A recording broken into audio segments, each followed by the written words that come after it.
బెంసి రవ్వతో ఉప్మా తయారు చేసే విధానం. ముందుగా పాన్లో కట్ చేసుకున్న ఉల్లిపాయ, పచ్చిమిర్చి, ఆవాలు, అల్లం, పల్లీలు, నానబెట్టిన శనగపప్పు, కరివేపాకు, ఆయిల్ వేసి బాగా ఫ్రై చేయాలి. క్యారెట్, బీన్స్, క్యాప్సికమ్ అవి కూడా వేసుకోవచ్చు. ఇలా ఫ్రై చేసిన తర్వాత అందులో వాటర్ని యాడ్ చేయాలి.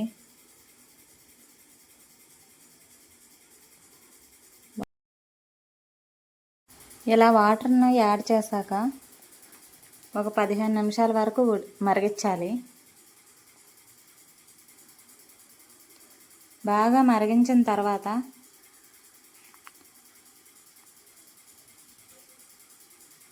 అందులో రవ్వను వేస్తూ కలుపుతూ ఉండాలి.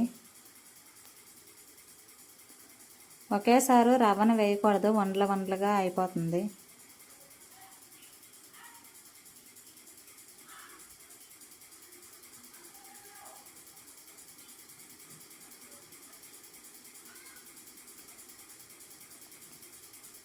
ఇలా వేసిన తర్వాత కలుపుతూ ఉండాలి.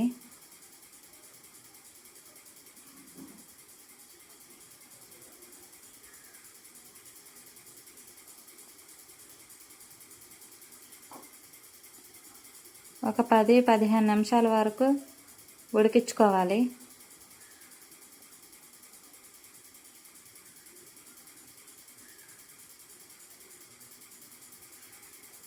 ఈ విధంగా బెంసి రవ్వ ఉప్మా తయారు చేసుకోవచ్చు.